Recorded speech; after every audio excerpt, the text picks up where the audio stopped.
আসসালামু আলাইকুম রহমতুল্লাহ। সিভিল সার্জনের কার্যালয় সিলেট স্বাস্থ্য সহকারী পদের গণিত অংশের সমাধান ব্যাখ্যা সহ দেওয়ার চেষ্টা করতেছি। আমরা চেষ্টা করি প্রতিটি পরীক্ষারই গণিত অংশের সমাধান ব্যাখ্যা সহ দেওয়ার জন্য। আমাদের ভিডিও ভালো লাগলে অবশ্যই চ্যানেলটি সাবস্ক্রাইব করে রাখবেন এবং ফেসবুকে ফলো দিয়ে রাখবেন। আমাদের 1 নম্বর অঙ্কে বলা ছিল যে একটি চৌবাচ্চার 3/5 ভাগ পূরণ হতে 7 ঘন্টা সময় লাগে। চৌবাচ্চাটির বাকি অংশ পূরণ হতে আর কত সময় লাগবে? তো যেহেতু 3/5 অংশ পূরণ হতে 7 ঘন্টা সময়, বাকি থাকে কত? পূর্ণ এক অংশ থেকে যদি 3/5 অংশ বাদ দেই তাহলে আমাদের বাকি থাকে হচ্ছে লসাগু 5, তাই 5 বিয়োগ 3 সমান হচ্ছে 2/5 অংশ বাকি থাকে। তাহলে এখন আমরা বলতে পারি যে 3/5 অংশ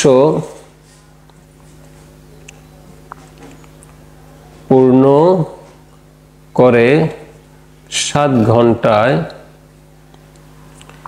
এক বা সম্পূর্ণ অংশ পূর্ণ করতে সময় লাগবে 7 গুণ উল্টে যাবে 5/3। এখন বলা হয়েছে যে যেহেতু আমরা বের করছি 2/5 অংশ বাকি আছে, তাই 2/5 অংশ পূর্ণ করতে সময় লাগবে 7 গুণ 5/3 গুণ 2/5। তাহলে এটা কাটা আমাদের 14/3 সমান হচ্ছে 3 4 12। আচ্ছা, 14 দিয়ে যদি আমরা ভাগ দেই এটাকে 14, তাহলে হচ্ছে 3 4 12 থাকে 2 0 3 3 6 18, তার মানে হচ্ছে 18, তার মানে প্রায় 4.6 ঘন্টা প্রায়। এইটাই হচ্ছে উত্তর। 2 নম্বরে বলা হয়েছে যে উৎপাদক বিশ্লেষণ করো। উৎপাদকটা দেওয়া ছিল x² + 13x + 36। এটার উৎপাদক আমরা কি করতে পারি যে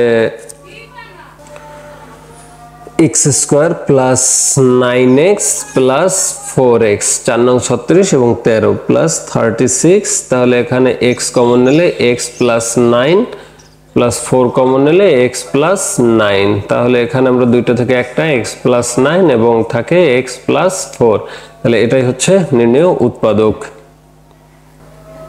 3 নম্বরে বলা হয়েছে যে একটি ত্রিভুজাকৃতির জমির ভূমি 75 ফুট, উচ্চতা 44 ফুট, প্রতি বর্গ ফুটে 2350 টাকা হিসেবে ঘাস লাগাতে কত খরচ হবে?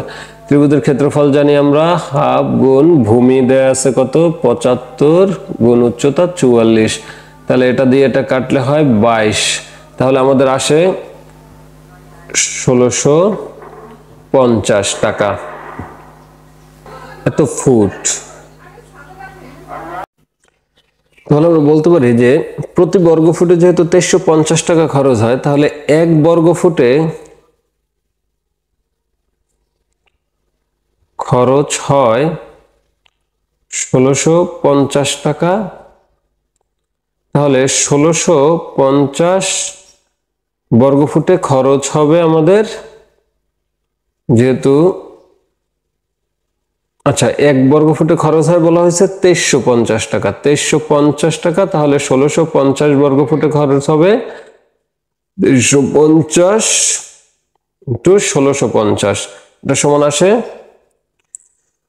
38,77,500 টাকা খরচ হবে। তাহলে এটাই হচ্ছে উত্তর। ধন্যবাদ আমাদের সাথে থাকার জন্য। আমাদের ভিডিও ভালো লাগলে অবশ্যই চ্যানেলটি সাবস্ক্রাইব করে রাখবেন এবং ফেসবুকে ফলো দিয়ে রাখবেন। আমরা চেষ্টা করি প্রতিটি পরীক্ষারই গণিত অংশের সমাধান ব্যাখ্যা সহ দেওয়ার জন্য। আসসালামু আলাইকুম রহমতুল্লাহ।